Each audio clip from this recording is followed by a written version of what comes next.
one coaching domino down, plenty of NFL ripples to digest. In a thin field of head coaching candidates with only a few tentpole candidates carrying a wealth of head coaching experience, Tennessee Titans offensive coordinator Matt LaFleur is set to become the Green Bay Packers' choice. It is a move that surprised a multitude of league sources who have monitored the field, many of whom had pegged either New England offensive coordinator Josh McDaniels or former Miami Dolphins head coach Adam Gase as the leading candidates to pair with quarterback Aaron Rodgers. Not only were some head coaching candidates surprised at LaFleur being offered the Packers job Monday, even the Titans were apparently caught off guard. One team source told Yahoo Sports the shared belief in the building was LaFleur would likely be returning as the team's coordinator in 2019. Matt LaFleur, pictured with Titans QB Marcus Mariota, will reportedly become the Packers' new head coach. AP, now that won't happen, leaving the Titans to find quarterback Marcus Mariota's fourth offensive coordinator in 5 years. That was just one revelation in the LaFleur hire. Among the others, 1. Josh McDaniels is now likely to remain in New England in 2019. Going back as far as late November, there were indications McDaniels would be interested in pursuing the Packers job if it opened. And when Mike McCarthy was fired, some other NFL assistants had already indicated to McDaniels' camp they would be interested in joining him if he were to land in Green Bay. Now it looks like McDaniels' only tangible head coaching option has evaporated, much to the surprise of some close to him. And now, the Cleveland Browns have discussed McDaniels internally, but their only formal interview request from the Patriots staff was for defensive assistant Brian Flores. Partially because Flores is a far more unknown commodity inside the Browns organization, which previously courted McDaniels in a past coaching search.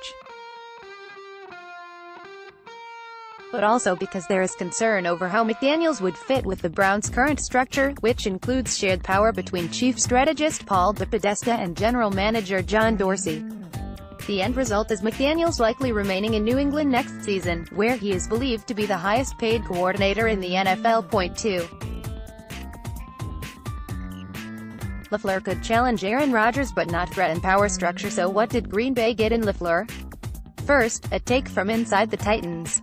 A team source described LaFleur as smart, funny, charismatic and personable, and someone who can definitely win an interview. He's also an acquired taste for some who might think he's a little arrogant or demanding, kind of like San Francisco 49ers coach Kyle Shanahan. Also, LaFleur is said to be not afraid to let personnel know when something is lacking on the offensive roster.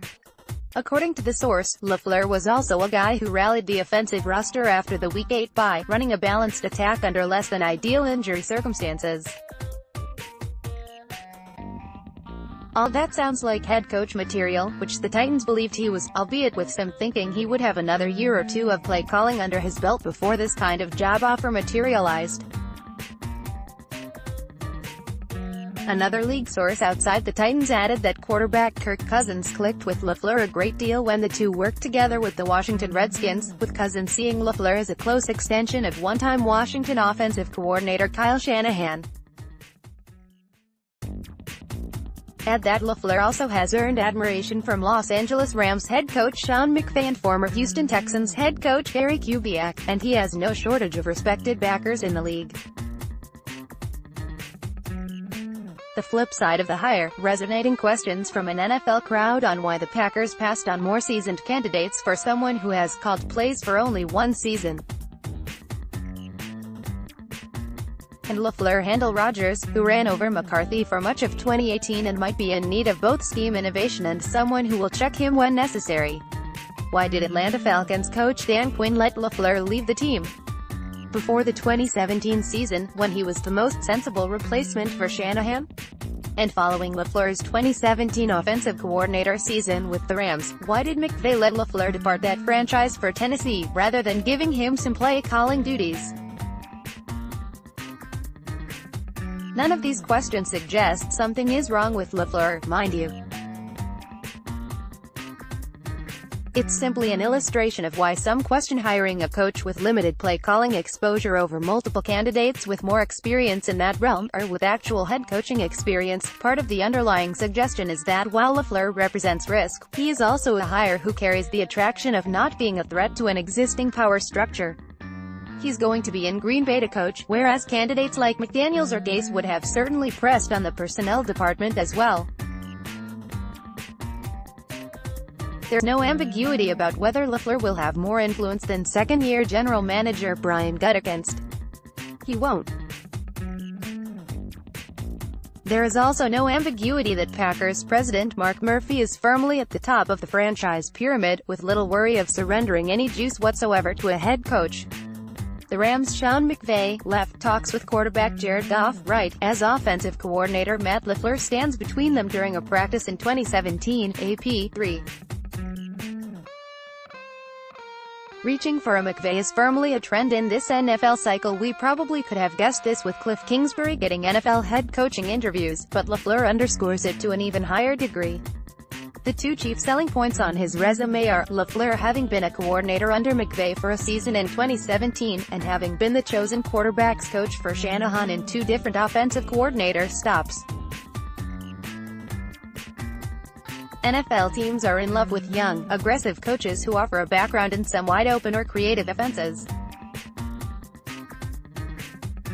But they're also thirsting to pull off what the Rams did in 2017, when Los Angeles rolled the dice on McVay at a time when it was believed he was still a year or 2 away from being prepared for a head coaching job.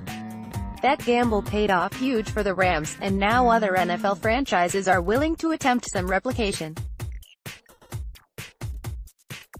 There's no better place to start than with the young offensive coaches that McVay or Shanahan have relied upon on their staffs. And that's a huge part of why LaFleur will be on the Packers sideline in 2019. Subscribe to the Yahoo Sports NFL podcast, Apple Podcasts, Stitcher, Google Podcasts. More CFP title game coverage from Yahoo Sports. Woman who ran onto field is carried away at title game. Imagine Dragons gets roasted after halftime show. Alabama's fake field goal fails spectacularly. Clemson trounces Alabama to win national championship.